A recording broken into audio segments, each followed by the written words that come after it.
Wella, wella raga, come state? Spero tutto bene. How's it going, everybody? Welcome to today's video. We're going to be taking notes today on the Passato Prossimo. So this is somewhat of a miniature lesson, but really this is going to be more of a review because we're not going to be getting into all of the nitty-gritty grammar details of the Passato Prossimo.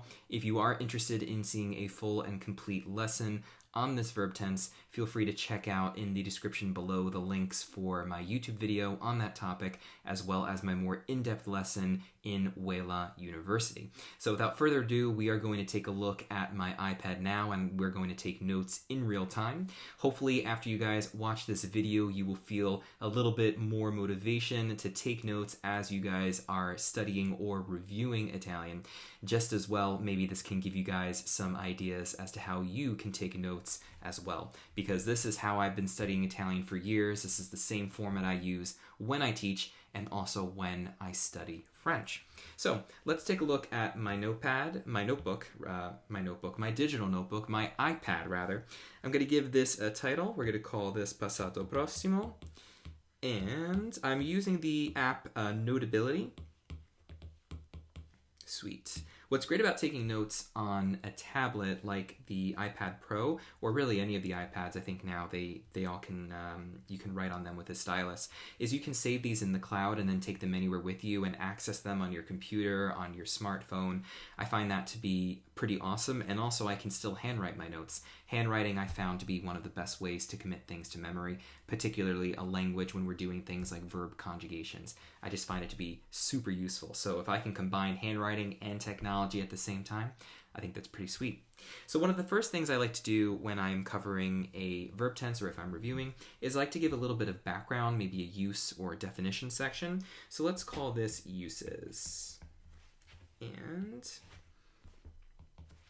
so this is used for, I like to call this your general go-to past tense in Italian. That's how I always refer to it. Your go-to past tense in Italian. I'm just going to change the boldness of my font. This seems pretty bold of my writing. Your go-to past tense in Italian. Used for talking about actions that took place either at a specified or unspecified point in time. And now, because I just said something like that, I like to give a little bit of an example, give a little bit of background as to what that actually means. So I'm just going to put in a different color. Yet again, one of the cool things about writing on something like your iPad, you can easily do this. So example, let's first do unspecified. No, let's do specified first. So specified, because that's how I wrote it. So a specified point in time in the past would be, I ate a sandwich yesterday. And an unspecified, which I'll put in another color,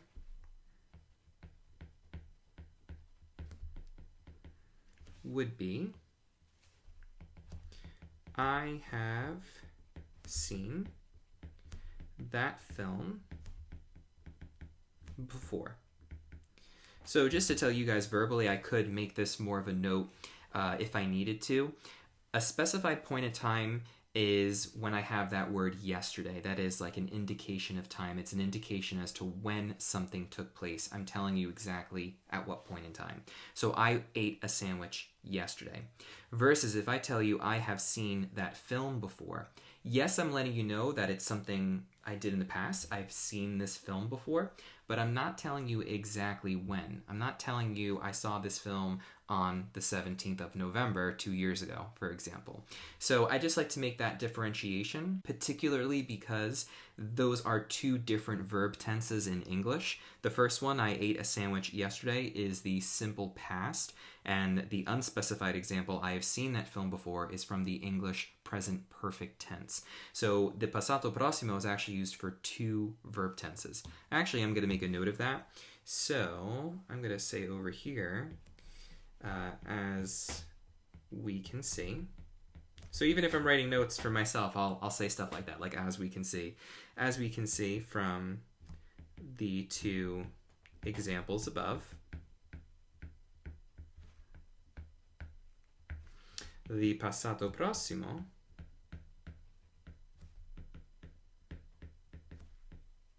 is used as the counterpart for 2 tenses in English.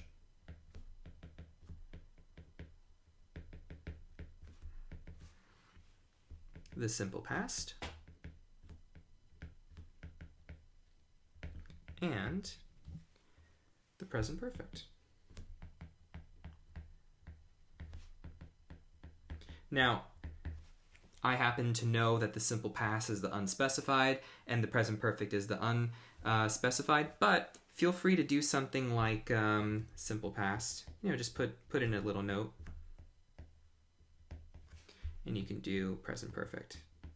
So basically, as you can see, it's all about what's going to make the most sense for you because these are your notes, right? So if I need to remind myself what example corresponds to what, okay, the specified is simple past, unspecified is present perfect, go ahead and do that. Go ahead and add that in. All right, cool. So I think that's pretty good for uses and for a little bit of a definition. What I'd love to get to now is actually how we conjugate verbs.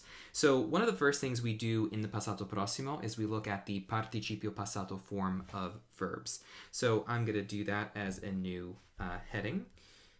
Participio passato form of verbs. And then I'm going to just highlight this heading and color it in because it just makes things fun. It's awesome we can do stuff like that when you're taking notes on an iPad, so why not? So participio passato form of verbs. So let's define what this even is. So when conjugating in the passato prossimo,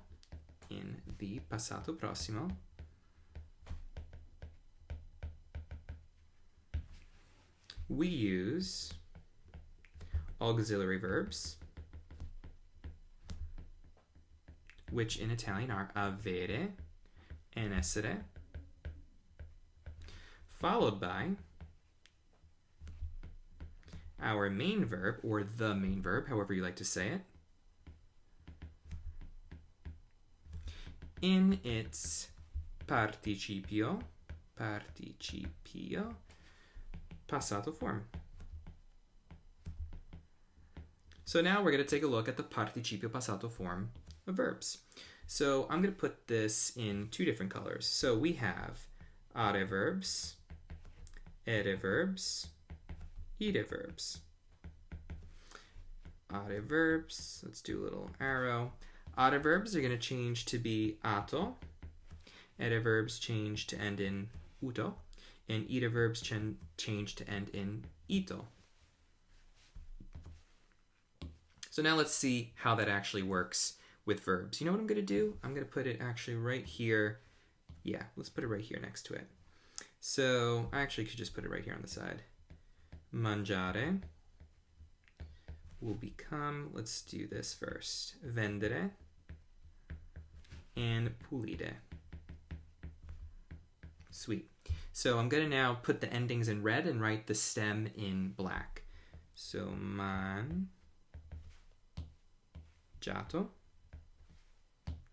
Then we've got vent and uto. And pulito.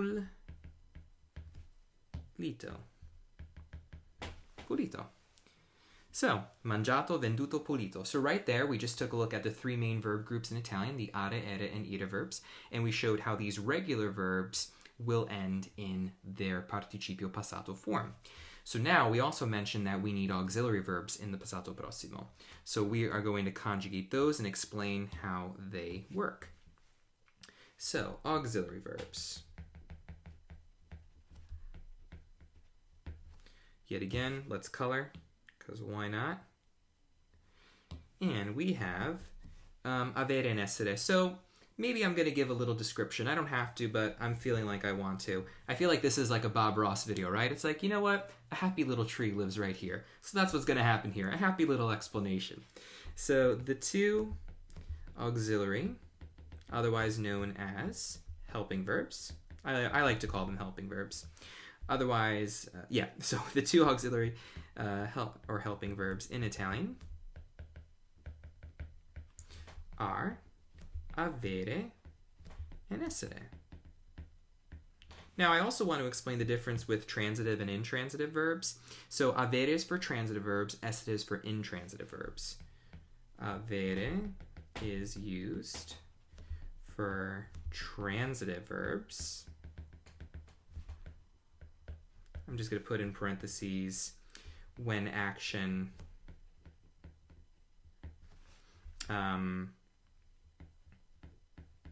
directly affects the object, or when the object directly receives the action. Essere is used for intransitive verbs.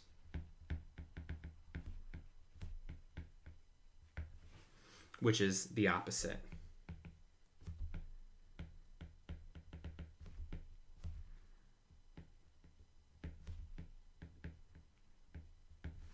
And then what I'm also going to point out, because it is necessary, remember to be mindful of gender and number agreement when conjugating with essere. All right. So I like to point out anything that's particularly important with an asterisk in red. As you can also see by the way I take notes, I really like the bullet style. I find that to make a lot of sense, and I like making headings and headers and separating everything out. I find that really helps me as I'm targeting my studies. Let's say I just wanted to quickly go back to, hey, what are the auxiliary verbs? Oh, I have that highlighted in green. I know what that is. It's in its own section. So I find that to be quite useful. So now that we did that, now let's conjugate avere and essere in the present tense. So I'm actually going to put a note of that. Avere and essere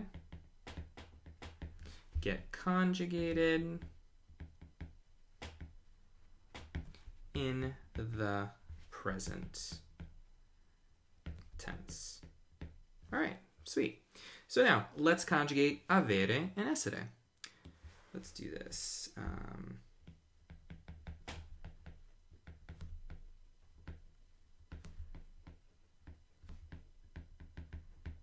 This is also a great way to review something from the present tense. So even though conjugating avere and essere is necessary in the present tense, that is necessary in the Passato Prossimo, it is also a great way to review how to conjugate these in the present tense, because we could simply just say, okay, now that we know we need to use avere and essere in the present tense, let's just take one of those verbs we showed up above, mangiare, vendere, and impellire, and just conjugate in the Passato Prossimo.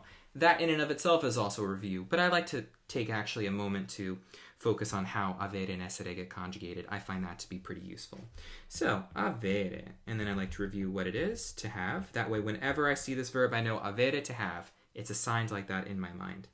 So, io ho, tu hai, lui, lei ha. Then what I like to do, I put the singular pronouns on one column, the plural the plural pronouns in the next column. Yeah, plural subject. Yeah, the plural subject pronouns. Yeah, okay, on the next column. Noi abbiamo.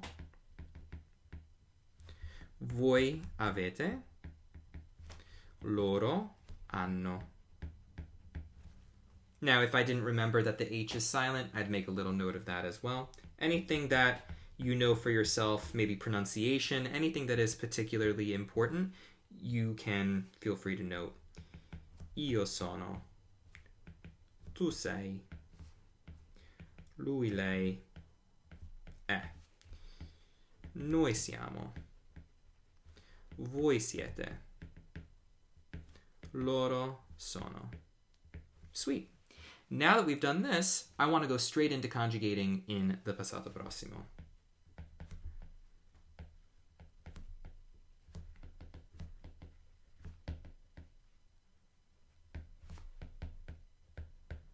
All right.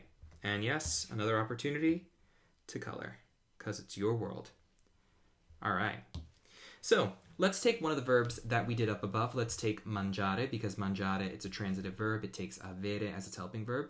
Then, just to reiterate how we have to be mindful of gender and number when using essere, we're going to conjugate andare. So though I haven't showed that verb to you guys yet in our notes or in our explanation today, we're going to be doing that with essere in the interest of time. Otherwise, if I were taking notes myself, I'd be doing mangiare, vendere, pulire. I'd also do a quick review of them in the present tense so I can remember, and then I would do it in the past tense, and then I would do the verbs with essere. And then I would also do irregular verbs too. Why not? Maybe we'll do that today. Let's see how this goes. But anyway, that's my general mindset when I'm taking notes. I try to be as complete as possible. So let's begin with mangiare. And what is mangiare? To eat. Always put the translation. Now, if you feel like putting the translations after io ho mangiato, you want to write I have eaten, you could put it in blue, put it in a different color. Feel free to do that. I already know what it means, so for me as I'm taking my notes, I don't need to do that, but if you need a little reminder, go for it. Io ho mangiato. If you also want to put the ending in red, cool, do that too. Tu hai mangiato. Lui, lei ha mangiato. Now you can choose, it depends also if you have the space. You can just do them in a list if you want, or you can keep up the singular on one side, plural on the other. Noi abbiamo mangiato. Voi avete mangiato. Loro hanno mangiato. So you can underline, let's do that. That's what I'm going to do. So, io ho mangiato, mangiato, mangiato. See how I'm doing that? Just to remind myself of the endings.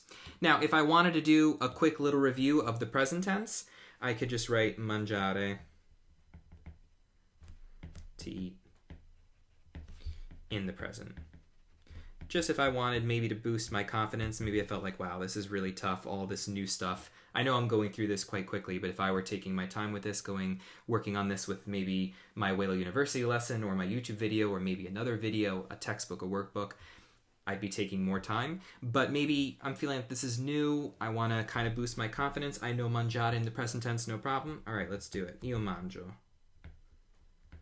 Tu mangi. Lui, lei mangia. Noi mangiamo. Voi mangiate.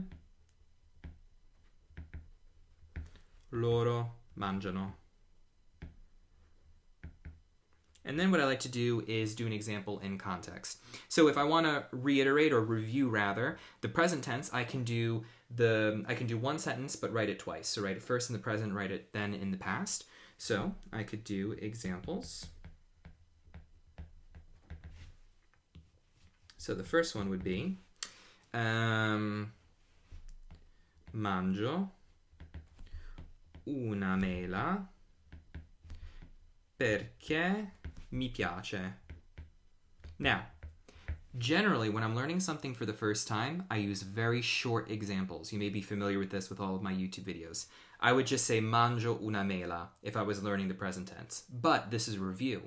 So what I like to do when I review is I use longer examples, perhaps even using more than one verb, just like I did here. Mi piace, which means I like. So this is also reviewing other concepts, other topics in Italian. Now, I would also usually give a translation underneath. I'm only going to do that for the past tense, just in the interest of time. Now, I would say, ho mangiato, and I'm going to change the sentence. Una mela ieri. And now I'll put in blue, I ate an apple yesterday. So as you can see, my sentence is a lot shorter. I put the translation, and I'm not including any other verbs, just because the passato prossimo is the real thing I want to focus on.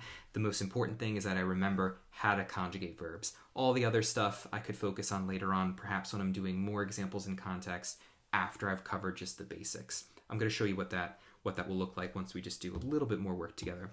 So now let's take a look at a verb that takes essere. So, examples with essere. And yet again, time to color. Also really helps things to stand out. All right, so we're going to use andare. Andare means to go. Now, andare is, generally speaking, a highly irregular verb in the present tense, but in the passato prossimo, it behaves quite regularly. Io sono andato. I'm also going to put a slash with an A because whenever we're using essere, we have to be mindful of gender and number. So it could also be io sono andata if the person speaking is female. Tu sei andato. Lui, lei. Actually, I'm going to put a slash here. È andato. So lui è andato. Lei è andata. Noi siamo andati o andate. Voi siete andati o andate. Loro sono andati o andate. And now, maybe just to boost my confidence, or maybe it is important to remember how we conjugate andare in the present tense, I'm going to do a quick review of that. To go in the present. All right. So, io vado. Tu vai. Lui, lei va. Noi andiamo. Voi andate. Loro vanno. And now, so we did it in the past tense, very good. So now we're going to do some examples. All right. So, vado al negozio con I miei amici. That means I go to the store with my friends. Now let's do our example in passato prossimo. Sono andato al negozio. Just for fun, I'm going to add some more things in. Perché? Sono andato al negozio perché... why did I go to the store? I went to the store perché... sono andato al negozio perché volevo comprare qualcosa da cucinare. So I wanted to buy something to cook. Volevo comprare qualcosa da cucinare. Volevo qualcosa comprare da mangiare. Let's say that instead. All right, cool. So if I want to give my little translation, I went to the store because, oops, I was going to say perché, because I wanted to buy something to eat. Now, yeah, I know that kind of contradicts my prior statement I made before, which is like, all right, I'm just focusing on the passato prossimo. But I just thought for you guys watching, just to have some fun, let's include something in the imperfetto and the imperfect tense. Why not? All right, cool. So now that we've done that, if, for example, I had a difficult time remembering gender and number agreement with essere, I would do a little exercise that looks something like this. So gender and number with essere. So yet again, this depends on your individual needs. You could just jump straight into doing irregular verbs, let's say, or just examples in context. It depends on you. But I just want to point out gender and number with essere. So for example, I'm going to take one sentence and just change the subject every time. So then changing the subject is going to change the rest of the sentence. So if I said, for example, Tom è andato a scuola. The next sentence would be Elena è andata a scuola. I'm going to write it just for the sake. I ragazzi sono andati a scuola. And lastly, le ragazze sono andate a scuola. And what would I do? I'm just going to point out the important things. È andato, è andata, sono andati, sono andate. So, what I'm doing here, and maybe I would make a note of it, but in the interest of time, I'm not going to, I would just want to exemplify how does gender and number agreement work with essere. When I'm using one person, that's just a guy, Tom è andato. The end of our main verb ends in O. When I'm using one person, that's female, Elena è andata. The main verb ends in A. Then, if I'm using a group of guys, or it could be a group of guys and girls together, we take the masculine plural form. I ragazzi sono andati. The end of our main verb ends in I. Similarly, if it's just a group of females, we would say le ragazze sono andate. The main verb ends in the letter E. So this would be a little exercise I would do just to reiterate the gender and number agreement situation with essere, particularly in the Passato Prossimo. So now what I'm going to do, that we covered all of this, I want to show you something that I like to call the question and answer method. Also, you could think of it just as a practice dialogue when you're doing, when you're studying. So I want to focus on a particular topic instead of just saying, you know, what did you do today? Like just, actually, that doesn't even make any sense. Let me show you. So now let's do translations, or we could just call them examples or exercise. Exercise. Yeah, I'm just going to call it, I'm going to call this my exercise, all right? And look how cool it is when we, there we go, boom. Like the beauties of technology, right guys? All right, exercise. So here's what we're gonna do. And have fun, I'm gonna write everything in light blue because we like to live on the wild side. All right, so I'm gonna show you one way that you can do some examples in context to keep things a little interesting, okay? I'm gonna see, depending on how my sentences come out, I'm thinking about focusing on organizing a party. So let's see how that goes. Cosa hai fatto? Or quickly, cosa hai fatto? Cosa hai fatto stamattina?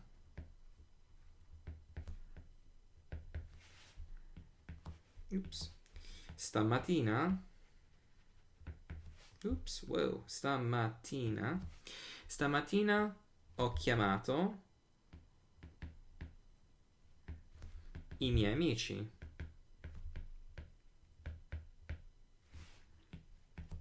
E perché gli hai chiamato? Wait. Chiamare, io ti chiamo, chiamo a te? No, io ti chiamo, io lo chiamo. E perché li hai chiamato? My bad. Perché li hai chiamati? Yeah, why did you call them? E perché li hai chiamati? Or, e perché hai chiamato i tuoi amici, if we're messing up on our direct and indirect object pronouns, but I was just trying to say, hey, this is a way you can incorporate that. I'm pretty sure that's how you use it. E perché li hai chiamati? Perché ho organizzato una festa. Ah, vero? Quale tipo di festa?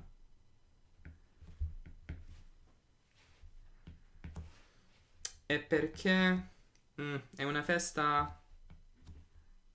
Nah, here, I know what to say. Mi sono laureato ieri. Quindi voglio celebrare. Quindi voglio fare qualcosa per festeggiare. Festeggiare. I think it's two G's. Ah, I think you would say congratulazioni. Let's just say ah, che bello. Ah, che bello. Auguri. Or congratulazioni. Congratulazioni. Dai. Vieni anche tu. Sei la benvenuta.